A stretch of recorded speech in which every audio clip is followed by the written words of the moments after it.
I grew up on the south side. We had relatives in the western suburbs. My dad hated paying tolls, so we would take the back roads and go down Archer Avenue, and I would always ask myself, what is back there? What is behind those trees? What's going on there? And the more you learn, the more you unpeel that onion, the more you see that the stuff that you're doing is really at the grassroots level to help businesses and help grow the economy. Welcome to the DuPage Business Beat, a podcast about today's biggest business issues told from a Chicagoland perspective. Hello, Chicagoland. Welcome to the DuPage Business Beat. I'm Greg Bedalov, President and CEO of Choose DuPage. Today, I'm joined by Chris Heckle, Director of the Materials Manufacturing Innovation Center at Argonne National Laboratory.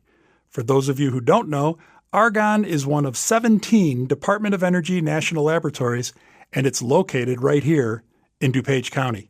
Chris, welcome to the podcast. Thanks, Greg. Very happy to be here. And it's great to have you here, and great to learn more about Mimic, and great to learn more about Argonne, because I know there's just so much fascinating stuff happening out there, and Mimic is clearly at the forefront of that. So with that being said, tell us a little bit about Mimic and what you do to help support it. Thank you.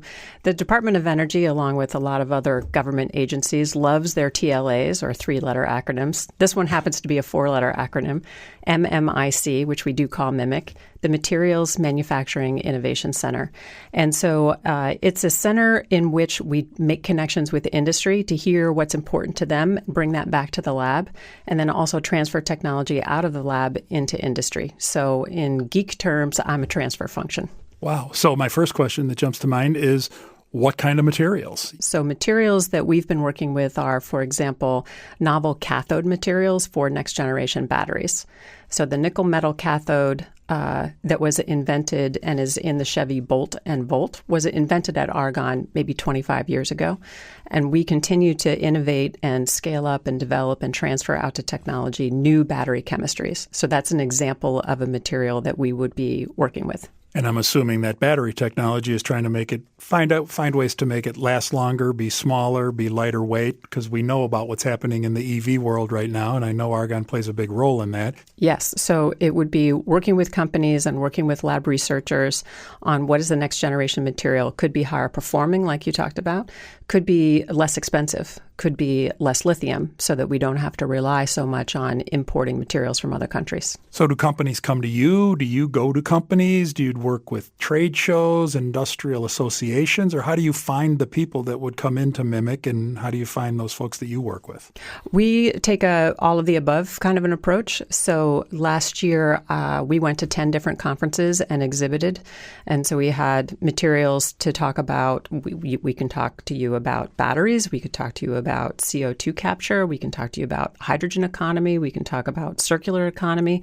And we highlighted some of the facilities that we have. We would do cold calls to some companies. I would meet companies at DOE events and also trade organizations like you mentioned.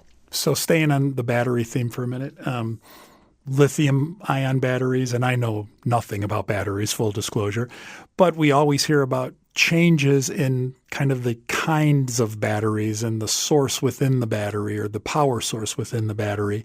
Is that something where I said, I have an idea of a product or a new way of developing a battery, or smaller, as you pointed, higher output?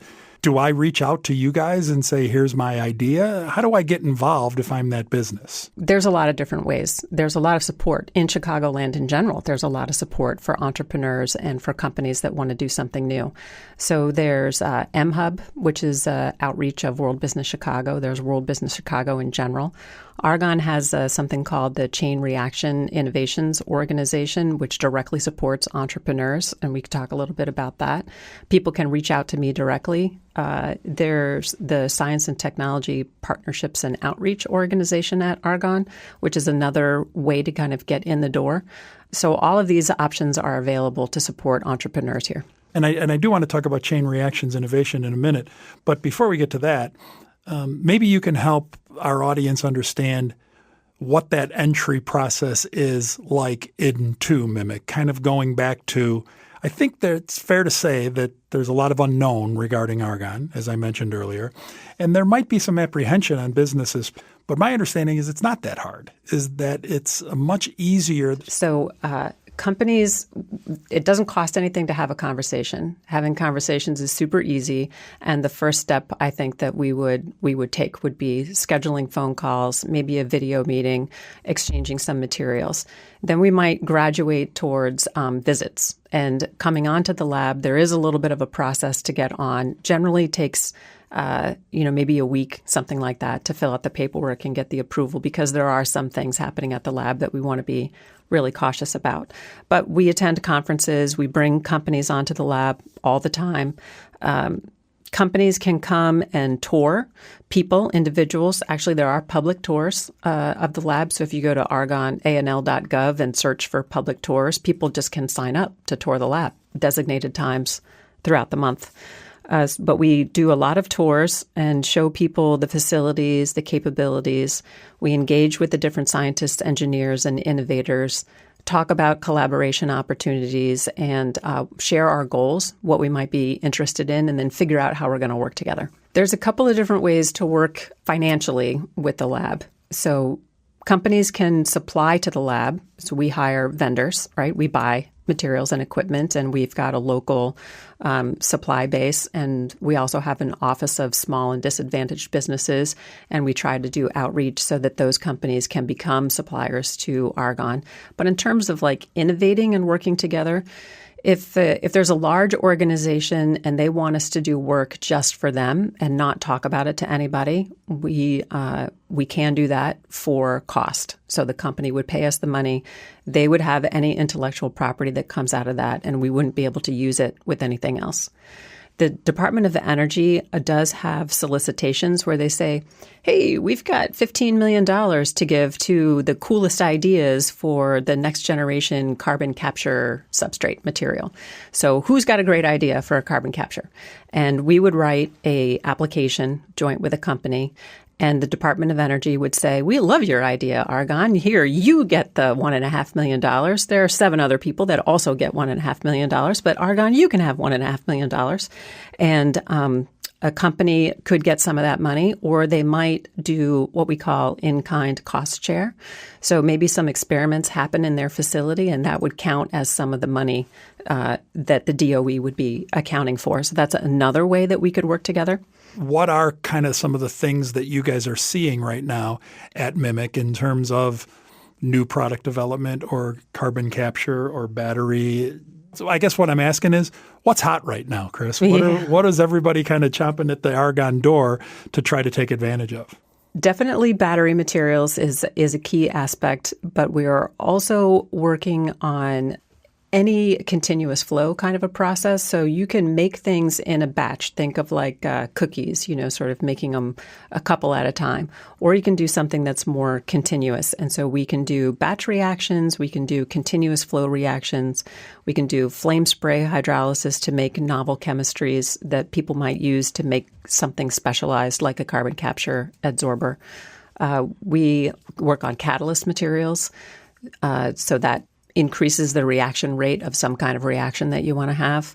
We work on taking plastic waste and upcycling it to some kind of new product. So any of these sorts of materials would be in scope. So you lead the organization, but I'm assuming that there's a team of really smart people like yourself at Argonne, scientists and the like behind the scenes. If I'm one of these companies, or if I'm somebody who is involved in the Mimic program, do I get assigned a point person? So whatever problem that you have, we're going to match you up with the people that make the most sense for your particular problem. And then people develop these long-term relationships. Sometimes we publish papers together. We go to conferences together. We do work, year after year, decade after decade together, and people build up these long-term relationships. We hire new people, we generate new relationships. So in fact, yes, people do get partnered, if you will, with somebody that's got the exact skill set that they need to achieve their technical objectives. 2 follow-up questions for that, because I've seen this a lot, where a business or a person has this idea for the next best let's stay with the battery theme, lithium-ion battery. But with all due respect to that person is the genius from the scientific perspective. But there's also the business perspective of taking it from idea to commercialization and getting it outside the lab and developing a product line and how do you get it to market. Does the lab assist with that as well, or is that a handoff to somebody else? There's two kind of aspects to that. The Chain Reaction Innovations is an example of a lab-embedded entrepreneur program that's funded by DOE that are hosted by 4 national labs. Argonne's got 1. And the director of that is Dick Co. CO. That program specifically invites entrepreneurs who have just recently incorporated or are on the edge of incorporation to apply to a 2-year residency at the lab where they get technical support as well as financial support and business education. That's one kind of aspect of the business support. The lab also has this organization called Science and Technology Partnerships and Outreach, which handles all of our licensing and commercialization activity. That's run by Megan Clifford, and Dick and I report through her organization also. What's in it for the lab? What's the benefit of the lab doing this? The Department of Energy is, a federally funded agency that's congressionally funded. And the Department of Energy operates the labs or has the labs operated for the Department of Energy's benefit. So there's a presidential agenda, there's the congressional needs, and that results in an energy bill that gets passed by Congress, which tells the Department of Energy, here are the things that we want you to do. And we want you to assure energy independence. We want you to make sure that nuclear is safe. We want you to enable EV transition in this country. And then those get cascaded down as objectives for the lab. So really we're fulfilling the objectives for the department, which comes from Congress and from administrations. The lab is definitely interested and driven to work more closely with the community. We have an Office of Community Engagement. We have Argonne in Chicago. We're doing some educational mapping on the south side. We have a Crocus project, which we've deployed sensors and measurement devices to track air quality, and then how the impact of local traffic or wind or weather, what does that have? What impact does that have on air quality conditions really hyper locally, so that then can be fed back into models and we can figure out what does that mean? How can we more positively impact air quality for people in regions? We've done STEM outreach for decades, a lot of K through 12, college, community college, postgraduate outreach to get people on board into the lab for some STEM education, and all that work continues. So that's all kinds of outreach. There's the science and engineering that the lab does. There's the outreach to industry and working to get technology deployed. There's the work with community engagements, and there's work with workforce and students. I mean, the lab is very multidimensional. Let's talk more about MIMIC for a minute. How long has MIMIC been around as part of the lab? It's pretty new. So I've only been there for a little bit more than a year, and I'm the first official director of the Materials Manufacturing Innovation Center. The lab a few years ago started thinking that manufacturing in this country is a key part of the economy. And, we know that it's about 8.5% of employment in the U.S., maybe 11% of GDP. I think those are some numbers that I've seen recently. And how can we, from a lab perspective, support manufacturing in the U.S.? And the lab's got a lot of expertise in materials. Why don't we work with materials companies? What do they need? So in my imagination, materials companies care about supply chain, raw materials, workforce, labor, process, decarbonization, operational efficiency, yields, cost, the next new product, right? So new technology, also quality architecture, packaging, transportation, shipping, and the lab has activities in almost all of those. Can you talk to me a little bit about the lab assets in workforce and labor? Because you can't have a conversation with a manufacturer in DuPage County, northeastern Illinois, and in my opinion, the country, without the topic going to labor and the lack thereof, or workforce and skilled workforce?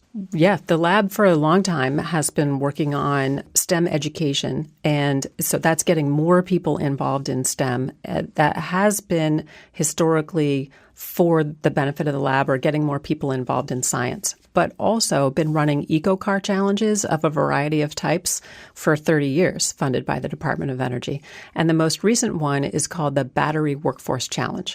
And so this is challenges that schools, universities can sign up to participate, where they get a chassis and they have to design a battery and install it into the car over the course of 3 years.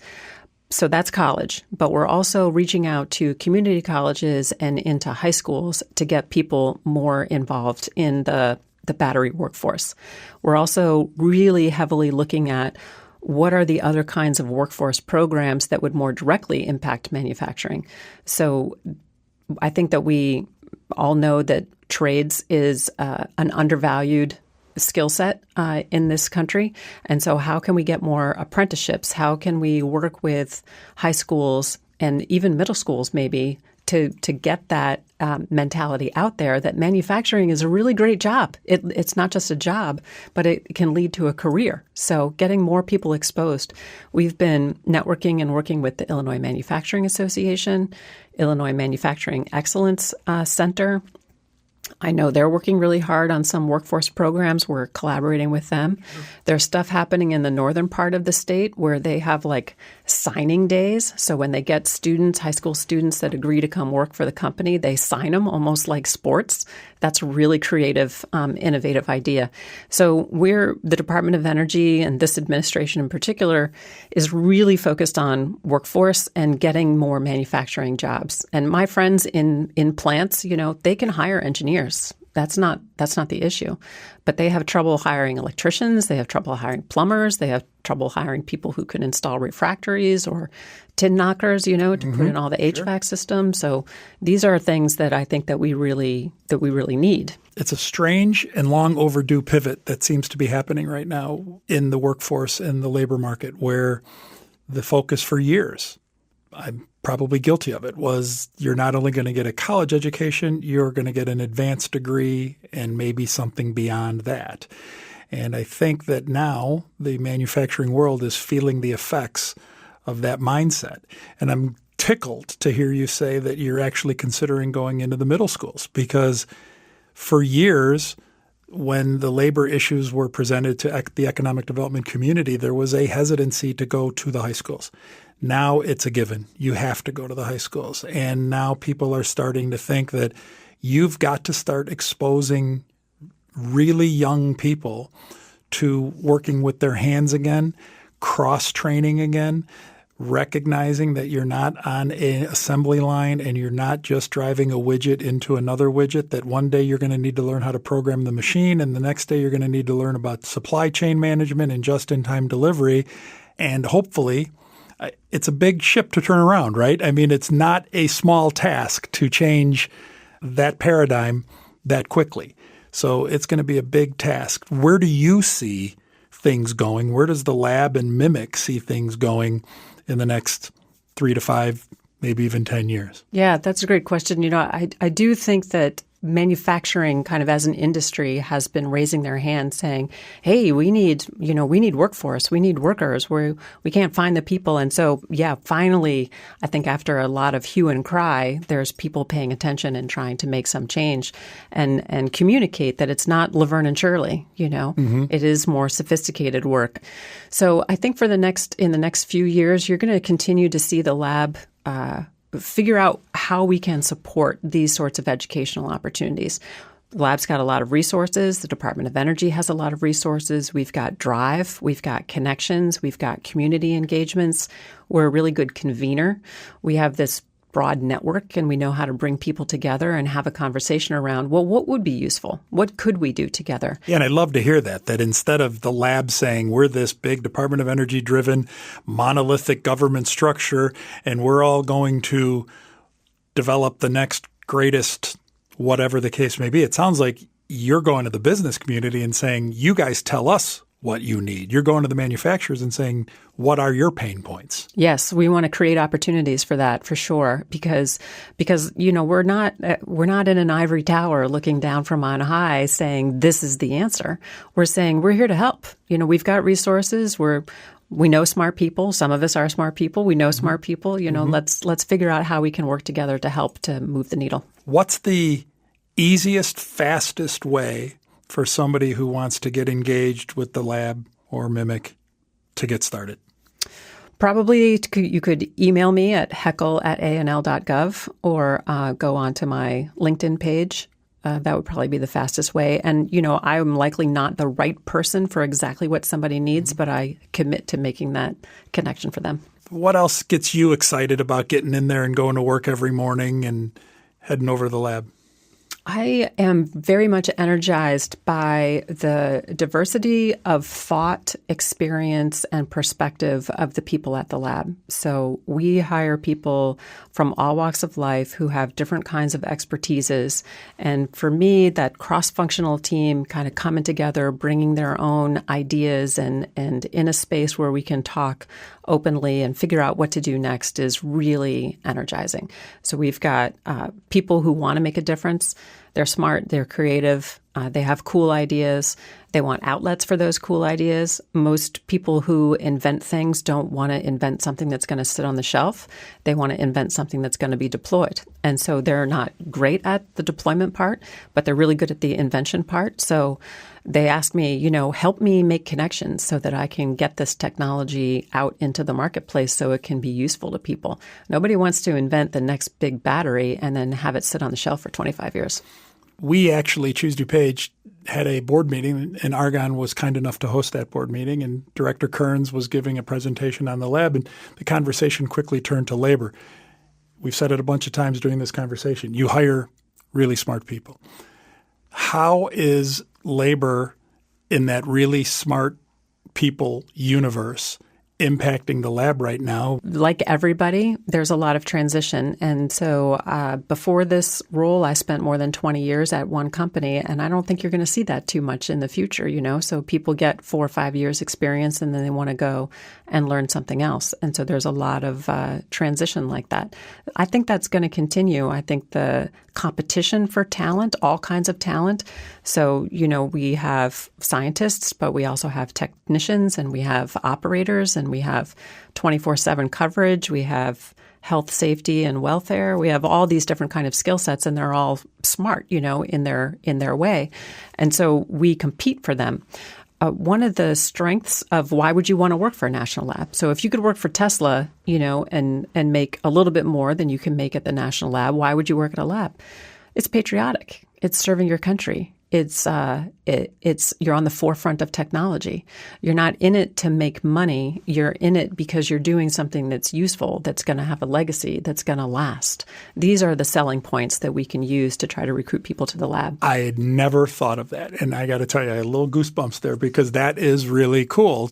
I can't have a conversation about the lab without talking about the supercomputer. We were out there last night, and Director Kearns told us that right now, where you're at, it's kind of the second fastest computer in the world. But as more stuff comes on and as more cells get activated and whatnot, Aurora will be the fastest supercomputer on the planet? That's right. That's right. And that is another selling point, actually. Why would you want to work at the lab? We have so many high-quality specialized tools for people to do their work, and the supercomputer is one of them. The advanced photon source is another one, the brightest X-ray source in the nation when that comes back online. Mm-hmm. We have the Center for Nanomaterials Research. So there are capabilities at the lab because the DOE takes this long-term view that we can design, build, and install that other companies can't. They just can't afford to do that. So you can come to the lab and leverage the expertise, leverage the world-class facilities that we have to do technical work. But then there's still the one-on-one attention that Mimic and CRI and other groups within the lab bring to the table. That's right. For that company or that business. That's right.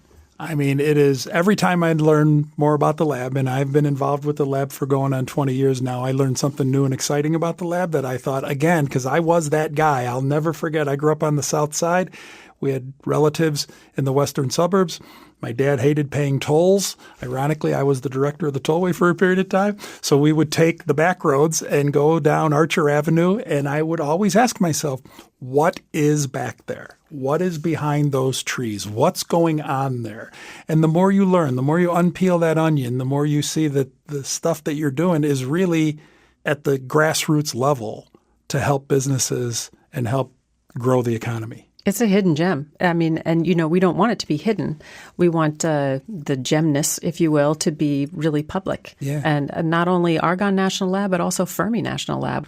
And as we talked earlier about GSEP and World Business Chicago, and as we do these asset maps and as we march forward with our global mission for economic development and things like foreign direct investment and things like recruiting companies from China and Berlin and Mexico and Canada and Japan and parts far and wide, the fact that Argonne and Fermi are located in the Chicagoland area is, believe me, I mean, if that is not the number one asset, it's certainly in the team photo because as long as people know how to leverage it, as long as they know how to get in, like you were asking about earlier is, okay, so I know there's this thing called Argonne Lab, but what do I do with it and how do I connect with it and what are the things that we can do together? And that's why being invited to come onto the podcast is such a big deal for us. So thank you so much for the invitation. And it's a big deal for us. So Chris, thank you so much for joining us today. It's so exciting to learn about Mimic and everything that's happening at Argonne. Greg, thanks a lot for the invitation. I can speak knowledgeably about a little, but you're going to want to have other people on that can speak knowledgeably about a lot. And that's it for today's show. Chris, thanks for joining me. As always, a special thanks to the College of DuPage for supporting today's episode. To keep up with what's happening in DuPage County and the Chicagoland region, follow Choose DuPage on social media or visit choosedupage.com. I'm Greg Bedalov. Thanks for listening, and see you next time on the DuPage Business Beat.